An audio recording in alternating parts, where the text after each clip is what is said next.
बहुत बहुत नमस्कार आप सभी लोगों को। एक बार फिर पॉलिटी की इस सीरीज़ में आप सभी लोगों का स्वागत है। आज का जो मेरा टॉपिक है वो है संविधान की प्रस्तावना या उद्देशिका। तो सबसे पहले यह चर्चा करते हैं कि हमारे जो प्रस्तावना है या उद्देशिका है ये किस देश से ली गई। तो कई बच्चों को ये पता भी होगा किस देश से ली गई, यूएसए से या अमेरिका से, जो कि मैंने ऊपर मेंशन भी किया है। साथ ही साथ ऑस्ट्रेलिया भी लिखा है। अब ये ऑस्ट्रेलिया क्या है जी, ऑस्ट्रेलिया से प्रस्तावना की भाषा को लिया गया है। प्रस्तावना तो हमारा अमेरिका से लिया गया है, पर ऑस्ट्रेलिया से क्या लिया गया है, प्रस्तावना की भाषा। तो दोनों चीज़ हमको ध्यान रखनी है कि प्रस्तावना लिया गया है अमेरिका से और भाषा ली गई है ऑस्ट्रेलिया से, प्रस्तावना की जो भाषा है। एक मेरा वीडियो आपको प्लेलिस्ट में मिल जाएगा, पॉलिटी की प्लेलिस्ट में, जिसमें मैंने संविधान के स्रोत किस देश से क्या क्या चीज़ें ली गई हैं उसमें बहुत अच्छे से समझाया है कि प्रस्तावना कहाँ से ली गई है। एक ट्रिक के साथ मैंने उस वीडियो को बनाया है, तो उसको ज़रूर देखिएगा। तो आपको बार बार रिकॉल करने की ज़रूरत नहीं पड़ेगी कौन से देश से क्या क्या चीज़ें ली गई हैं। इसके बाद इसी प्रस्तावना को हम लोग उद्देशिका कहते हैं, क्योंकि 13 दिसंबर 1946 को जवाहरलाल नेहरू द्वारा एक उद्देश्य प्रस्ताव प्रस्तुत किया गया। तो उसके जो संकल्प थे उसी को हम लोगों ने प्रस्तावना के रूप में देखा। तो इसीलिए उद्देश्य प्रस्ताव के जो संकल्प थे उसी से हमारी उद्देशिका बन गई। तो उद्देश्य प्रस्ताव कब प्रस्तुत किया गया था ये भी प्रश्न कई एग्जाम में पूछा जाता है। 13 दिसंबर 1946। और किसके द्वारा प्रस्तुत किया गया ये भी आप लोग को याद रखना है, तो जवाहरलाल नेहरू के द्वारा। इसके बाद सबसे अच्छी चीज़ रहेगी यदि आपको प्रस्तावना पूरी याद हो। किसी भी बच्चे को प्रस्तावना ज़रूर याद होनी चाहिए कि हम भारत के लोग, कहाँ से शुरू हो रहा है, कहाँ अंत है, बीच में क्या क्या चीज़ें दी गई हैं। अगर नहीं भी याद है तो कुछ मैंने इंपॉर्टेंट चीज़ें लगा दी हैं जो एग्ज़ाम में पूछे जाती हैं, तो वो आपका सही हो जाएगा अगर नहीं भी याद है तो, क्योंकि जितने प्रश्न बन सकते हैं उसको हमने मेंशन कर ही दिया है। इसके बाद देखिए शुरू कहाँ से होती प्रस्तावना, हम भारत के लोग, भारत को एक संपूर्ण प्रभुत्व संपन्न, यहाँ से शुरू होके ख़त्म कहाँ होती है कि 26 नवंबर 1949 ईस्वी को इस संविधान को अंगीकृत, अधिनियमित और आत्मार्पित करते हैं। देखिए कई बार ये प्रश्न पूछा गया है कि संविधान को कब अंगीकृत किया गया। बच्चे तुरंत पूछते हैं सर ये अंगीकृत का मतलब क्या होता है, क्योंकि उनको ये पता है कि संविधान बनकर कब तैयार हुआ और लागू कब किया गया, पर अंगीकृत कब किया गया। तो ये कुछ टेक्निकल टर्म्स हैं जो आपको हो सकता है उतना समझ में ना आए। तो अंगीकृत किया गया या अधिनियमित किया गया, आत्मार्पित किया गया कब, 26 नवंबर 1949 को, ये ज़रूर याद रखिएगा। उसी दिन अंगीकृत किया गया, अधिनियमित किया गया और आत्मार्पित किया गया। और आपको ये तो पता है कि लागू कब किया गया जी, 26 जनवरी 1950 को। इसके बाद संविधान में जो महत्वपूर्ण शब्द हैं प्रस्तावना में, उसकी बात करते हैं। प्रभुत्व संपन्न, समाजवादी, पंथ निरपेक्ष, लोकतांत्रिक। देखिए इसको एरो लगा के लिखने का मतलब ये भी है कि पहले ये वर्ड आएगा, फिर ये वर्ड आएगा, फिर ये वर्ड आएगा, फिर ये वर्ड आएगा।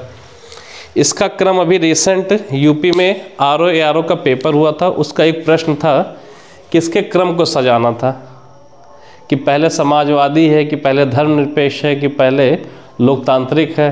तो बच्चे कंफ्यूज होते हैं क्योंकि कई बार जब हमको याद नहीं रहता तो रिकॉल करने में समस्या होती है। तो सबसे पहले तो प्रभु आएंगे, सबसे पहले प्रभु आएंगे, और प्रभु को पूजता कौन है, पूरा समाज। और समाज का अपना एक धर्म होता है या पंथ होता है। समाज का अपना एक पंथ होता है, ना कि पंथ का समाज होता है। समाज का क्या होगा, पंथ होगा। तो आपको प्रभु और समाज, प्रभु की पूजा कौन करेगा, समाज, और समाज का अपना एक धर्म होगा और लास्ट में कौन सा वर्ड आएगा, लोकतांत्रिक। तो इस हिसाब से भी आप लोग याद कर सकते हैं। अब अगर हम बात करें प्रभुत्व संपन्न क्या होता है, देखिए प्रभुत्व संपन्न उसको बोला जाएगा, उस देश को या राष्ट्र को बोला जाएगा जो अपना डिसीजन मेकर खुद का हो, जो दूसरे पर डिपेंड ना हो। तो हमारे देश के जो भी आंतरिक या बाह्य मामले हैं उस पर हम लोग अपना डिसीजन या फैसला या निर्णय खुद लेते हैं। तो हम लोग एक प्रभुत्व संपन्न देश हैं। समाजवादी, देखिए समाजवादी को तो कई बार कई तरीके से डिफ़ाइन किया गया है। यूरोप में अलग डिफ़ाइन किया गया है। समाजवाद का पिता भी हमको पता है, कार्ल मार्क्स को बोला जाता है। पर जो ये समाजवाद है ये हमारे नेहरू जी और गांधी जी का समाजवाद है, जिसमें हमने पूरे समाज को एक साथ लेकर चलने की बात की है, सबको बराबर अवसर देने की बात की है, और ये नेहरू जी के समाजवाद से प्रभावित है। पंथ निरपेक्ष, जो वर्ड है वो पंथ निरपेक्ष है, या इंटरचेंजेबली हम लोग धर्म निरपेक्ष भी इसको बोलते हैं, धर्म या पंथ। तो हम लोग जो है वो पंथ निरपेक्ष हैं, हमारा किसी भी एक पर्टिकुलर धर्म से कोई रिश्ता नाता नहीं है, हम लोग धर्म से निरपेक्ष हैं, धर्म से परे हुए हैं। तो पूरे देश का एक कोई पर्टिकुलर धर्म नहीं है, हर किसी को स्वतंत्रता है अपने धर्म को मानने की, उसको पूजने की। लोकतांत्रिक, हम लोग लोकतांत्रिक देश में रहते हैं। लोकतांत्रिक मतलब आपको पता है जनता का, जनता के द्वारा जनता पर शासन, जहाँ पर प्रत्यक्ष चुनाव होता है और जनता ही असली सरकार होती है। हम जब चाहते हैं वोट के थ्रू अपनी सरकार को बनाते भी हैं और गिराते भी हैं। तो हम लोग लोकतंत्र देश में रहते हैं जहाँ जनता का शासन चलता है और जनता के द्वारा जनता पर ही चलता है। इसके बाद देखिए हमने 2-3 चीज़ें यहाँ पे मेंशन की हैं।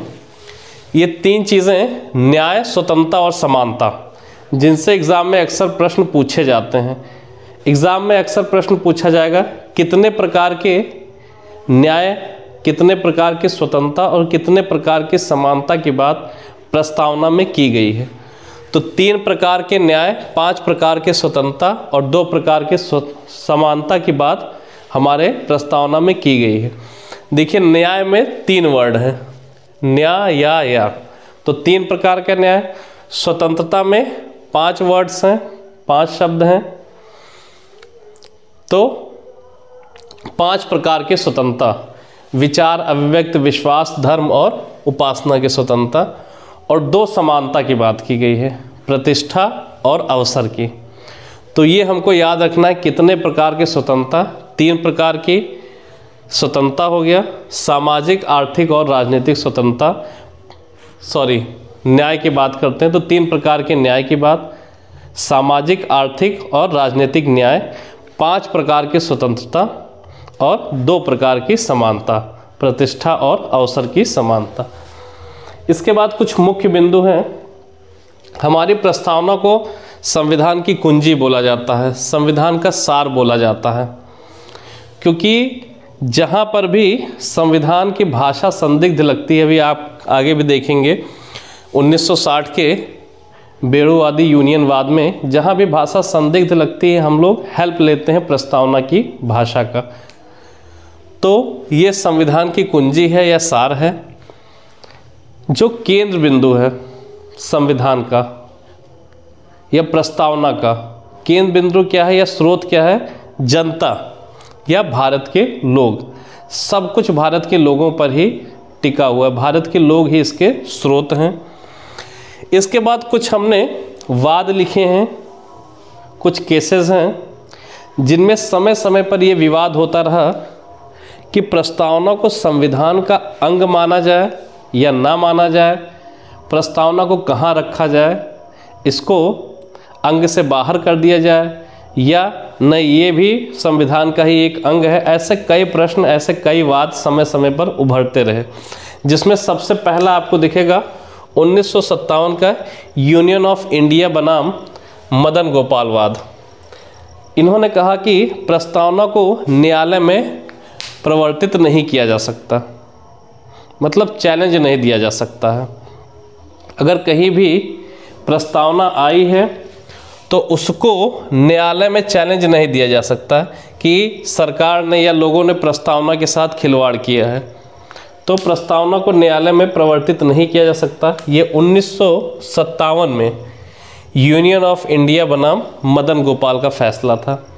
ये इतना इम्पोर्टेंट नहीं रहेगा आपके लिए, जहाँ इम्पोर्टेंट रहेगा मैं उस पर ज़्यादा फोकस करूँगा। इसके बाद बेड़ूवादी वाद आया 1960 का, जिसने कहा कि प्रस्तावना जो है वो संविधान का अंग नहीं है। अगर संविधान का अंग नहीं है तो जैसा ट्रीटमेंट हम लोग संविधान के साथ करते थे वैसा ट्रीटमेंट प्रस्तावना के साथ नहीं कर पाएंगे। जैसे हम संविधान में समय समय पर संशोधन करते रहते थे, तो संविधान में संशोधन नहीं हो सकता क्योंकि प्रस्तावना उसका अंग है ही नहीं। ये बोला गया बेड़ूवादी वाद में। और सबसे इम्पोर्टेंट आपको जो याद रखना है, केशवानंद भारती बनाम केरल राज्यवाद 1973। इससे कई बार प्रश्न पूछे जाएंगे आपसे। केशवानंद भारती बनाम केरल राज्यवाद कब? 1973 में एक फैसला आया कि प्रस्तावना जो है वो संविधान का अंग है। जो पहले हुआ था कि संविधान का अंग नहीं है 1960 में, फिर केशवानंद भारती ने कहा नहीं, संविधान का अंग है, इसमें संशोधन फिर किया जा सकता है, इसमें संशोधन किया जा सकता है। इसके बाद देखिए इसी केशवानंद भारती वाद में ही मूल ढांचा सिद्धांत दिया गया। तो ये तो डायरेक्ट क्वेश्चन भी पूछा जाता है कि किस वाद में मूल ढांचा सिद्धांत दिया गया। तो 1973 केशवानंद भारती वाद में मूल ढांचा सिद्धांत दिया गया। इसमें माना गया कि संविधान का मूल ढांचा क्या है? प्रस्तावना ही है, जिस पर संविधान टिका हुआ है। हाँ, इसमें मूल ढांचे में कोई भी निगेटिव चीज़ें नहीं आएंगी या मूल ढांचे को कम नहीं किया जाएगा, प्रस्तावना को कम नहीं किया जाएगा। मतलब हम प्रस्तावना की जो शब्द हैं, जो भाषा है, जो चीज़ें प्रस्तावना में दी गई हैं, उसमें कोई निगेटिव संशोधन नहीं करेंगे, उसको हटाएंगे नहीं। कुछ जोड़ना हो तो जोड़ सकते हैं। और इसके बाद जोड़ा कब गया? सबसे पहले या यहीं पे जोड़ा ही गया, अभी तक इसके बाद कोई संशोधन हुआ ही नहीं प्रस्तावना में। तो मूल ढांचा सिद्धांत किस केस में दिया गया? 1973 केशवानंद भारती बनाम केरल राज्यवाद में।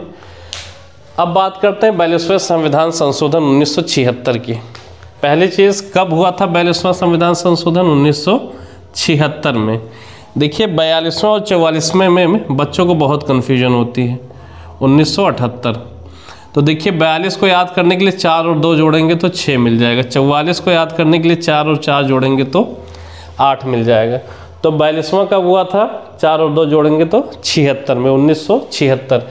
इसमें 3 शब्द जोड़े गए जिससे अनलिमिट बार क्वेश्चंस पूछे गए हैं कि पंथ निरपेक्ष, समाजवादी, राष्ट्र की अखंडता जैसे शब्द किस संविधान संशोधन द्वारा जोड़े गए, कब जोड़े गए, या एक सिंगल पूछ लेगा कि पंथ निरपेक्ष कब जोड़ा गया। तो ये 3 वर्ड्स, समाजवादी, पंथ निरपेक्ष और राष्ट्र की अखंडता, ये तीनों जोड़े गए 42वें संविधान संशोधन 1976 के द्वारा। इसके बाद देखिए जो हमारी राजनीतिक व्यवस्था है उसमें सर्वोच्च स्थान जो दिया गया है वो संविधान को दिया गया है। यह भी प्रश्न कई एग्जाम्स में बनता है कि निम्नलिखित में से सर्वोच्च स्थान प्राप्त है, और ऑप्शन में दे देगा संविधान हो गया, राष्ट्रपति हो गया, न्यायालय हो गया, प्रधानमंत्री हो गया, कुछ भी ऑप्शन में दे सकता है।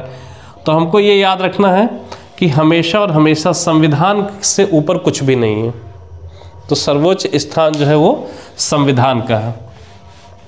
फिर एक प्रश्न बनता है कि हमारे संविधान में सबसे ज़्यादा प्रभाव किस अधिनियम का है, सबसे गहरा प्रभाव किसका पड़ा है। तो जो हम लोगों ने संवैधानिक विकास पढ़ा है उसमें हम लोगों ने 1935 का भारत शासन अधिनियम पढ़ा।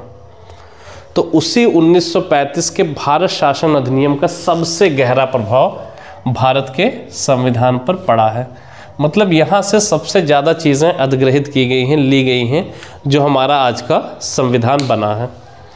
और लास्ट में संघीय शब्द, देखिए ये संघीय शासन, संघीय शासन जैसा वर्ड कहीं भी पूरे संविधान में यूज़ नहीं किया गया है कि संघ का शासन चल रहा है। हर जगह क्या यूज़ किया गया है, भारत जो है वो राज्यों का संघ है। देखिए कितनी बड़ी चीज़ है। संघीय शासन मतलब हो गया कि केंद्र हमारे राज्यों पर शासन कर रहा है, पर ऐसा नहीं है।